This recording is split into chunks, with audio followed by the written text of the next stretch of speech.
Welcome to the Real News Network. I'm Paul Jay in Baltimore. Sunday, the non-aligned movement is meeting in Tehran. In fact, 50 heads of state are heading to Iran for this meeting. It doesn't sound like Iran is quite as isolated as the West would like it to be.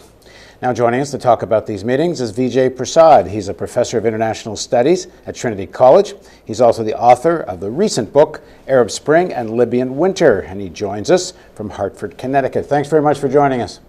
Pleasure, thank you. So first of all, give a little bit of background on the non-aligned movement for people who don't get it, and then let's talk about who's going. Well, the non-aligned movement was created in 1961 at a meeting in Belgrade in Yugoslavia. It brought together the newly freed countries of North Africa and Africa, of Asia, some countries in Latin America, notably Cuba, which had just won its revolution in 1959, and of course the host Yugoslavia. The point that they had when they created the non-aligned movement was to suggest that there had to be an independent path that is independent from the Western Alliance, the NATO Pact, the North Atlantic Treaty Organization Pact led by the United States and Western Europe, and on the other hand by the Soviet Union and its Warsaw Pact. So the idea was neither the West nor the Soviets were going to be able to fully provide the independence that the new states had come to expect, and they wanted to create a platform, a position for themselves where they could articulate their own views. And that was the non-aligned movement which they created in 1961 in Belgrade. Since then, of course, they've met every few years, but since the 1980s, the non-aligned movement has been rather adrift. It's not really had an agenda, the kind of agenda it had in 1961, but now it seems that things are turning for the non-aligned movement. But who's going is very interesting. First of all, there's sort of people you would expect would go, which are people that are at odds with the U.S., but there's quite a few American allies going. And so give us a sense of who's heading there. Well, the first thing to keep in mind is the non-aligned movement, despite the fact that it has been a little adrift since the 1980s, is the principal gathering point for the countries of the world. You know, there are now 193 states that are members of the United Nations, and about 150 countries are going to be represented at the non-aligned meeting.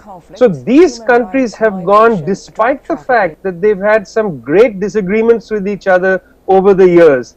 And at the meeting, the UN Secretary General, the United Nations Secretary General, is always in attendance. I mean, it's one of the most important meetings of the world.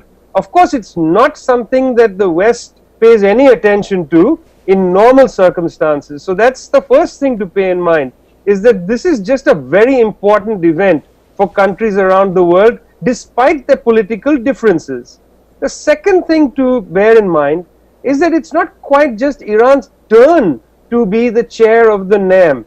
It was elected to be the chair at the last meeting in Cairo when Egypt held the chairmanship.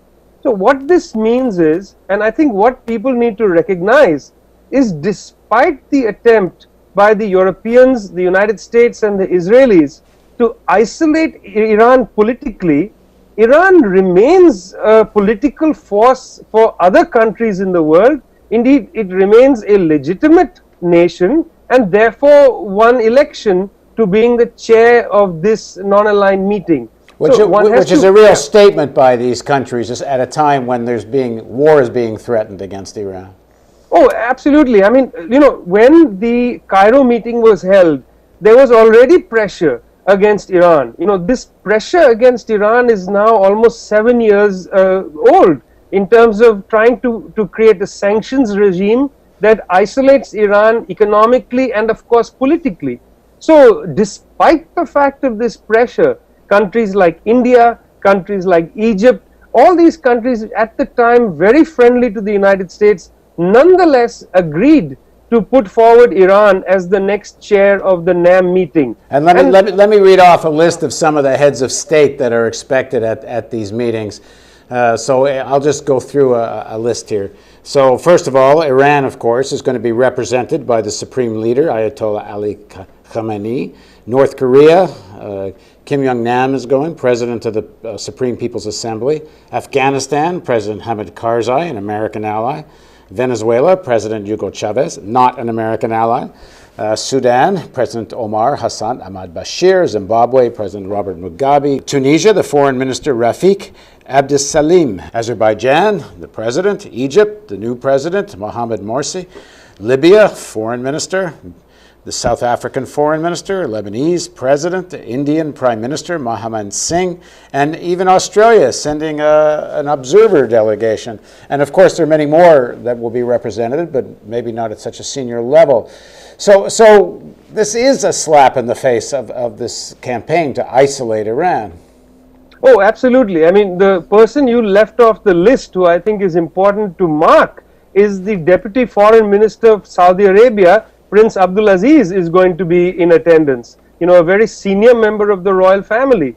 That means that all these countries are essentially thumbing their noses at Washington and at Tel Aviv.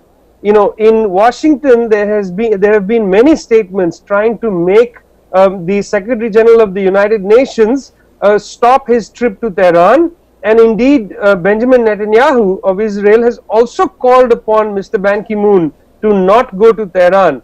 But Mr. Ban has quite correctly said that it is the place of the UN Secretary General to go to the non-aligned movement meeting.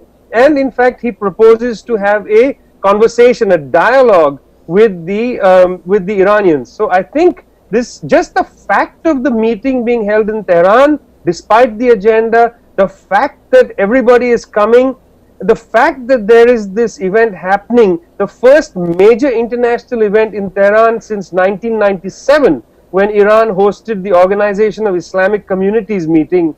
So this itself is a very important thing to bear in mind. This reminds me back to the OAS meetings a few months ago when the entire Latin America said they wanted Cuba to attend the meetings and sort of issued notice that they weren't going to have meetings in the future without Cuba, in spite of American objections.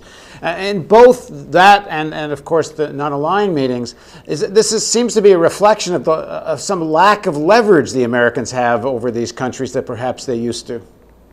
Well, frankly, I interact quite a bit with people at the ambassadorial level from many of these countries, people who are involved in the NAM network. And the fact is that many of them will tell you quite candidly that they are mainly afraid of the United States but don't admire US foreign policy. In other words, they don't take seriously this form of what you might consider a suffocation of countries around the world, whether it's Cuba in the Western Hemisphere or it's Iran. These ambassadors look at this form of foreign policy as very destabilizing, very dangerous. And when they have to make allowances for the United States, it's often simply as a consequence of US power, not as a consequence of their admiration for the kind of diplomacy that the United States does. And I think this is also a point that people don't often consider, which is that the United States diplomatic service has for a very long time lost the faith of diplomats elsewhere who look at the United States and say these people are simply not serious. Okay, well, we'll come back and talk, I hope later next week, Vijay, about after the meetings are over, and we'll kind of talk about the declaration and what, if anything, came out of the meetings. Although I suppose, just as a final question, I guess it's really, at this point, less about anything that actually happens at the meetings, other than the fact that what's big is that the meeting's just taking place. Well, that is indeed the most important thing. Of course, the principal issue that is going to divide the NAM is the question of Syria. And here what's already been put on the table is that the Turks may not come to the NAM meeting. There is a great divide that is there in the NAM. The Indian delegation is trying to hold all the sides together to create some kind of consensus statement. The pre-meeting of the NAM, which was held in Egypt, fell apart on the question of Syria. And I think this is going to be the issue that actually defines whether the NAM is able to go forward into the 21st century with some energy. That is, if they can come up with a common and I think humane solution for Syria. And what's the nature of the difference? If Turkey is sort of leading the charge on one side, who's on the other, and what's the difference? Well, the fact is, at the Sharm el-Sheikh meeting in Egypt, that was the pre-meeting for the NAM, the Saudis, Turks and Qataris wanted a strong condemnation of the Syrian government. Well, the Syrians, who are also part of the NAM, were able to block the strong condemnation. So at the very most, what they got was an affirmation of the so-called Annan plan. Well, between the Sharm el-Sheikh meeting and this Tehran meeting, Kofi Annan has resigned, largely because the kind of context for his plan was not possible. Now a very capable diplomat has come into the scene, Mr. Brahmini, who is a diplomat from Algeria. He has been a UN envoy in Afghanistan and in Iraq, and was the principal architect of the peace agreement in Lebanon. So Brahmini is a very senior, very respected diplomat, and it is really the question of whether the NAM is going to be able to create the policy space for Brahmini to act on Syria. They don't have to come up with a solution. They simply have to come up with a mechanism to make Brahmini's position in Syria credible and strong. Mr. Annan was not strengthened by any external entity. So this is the really important test of the NAM meeting. Well, will they leave divided, or will they have something to give Mr. Brahmini? Well, if Iran, the Saudis and the Turks could talk to each other and come to any kind of scenario here, I mean, that really would be the major players, wouldn't it? Well, the Egyptians had proposed at the organization of the Islamic Conference for something called a contact group, in which they had included the Turks, the Saudis, the Iranians, the Egyptians, people on both sides of the Syrian question, and all have agreed to be part of Mohammed Morsi's contact group, and they are going to try to put forward something at the NAM. I believe that the Turks will eventually come to Tehran, and I'm very, very, I hope very much that the contact group is able to be one pillar of a solution for Syria, just as Mr. Brahmini will be another. Okay, well, we'll come back to you after the meetings are over, and we'll see if this evolved. Thanks very much for joining us, Vijay. Thank you so much. And thank you for joining us on the Real News Network. And don't forget the donate button over here, because if you don't do that, we can't do this.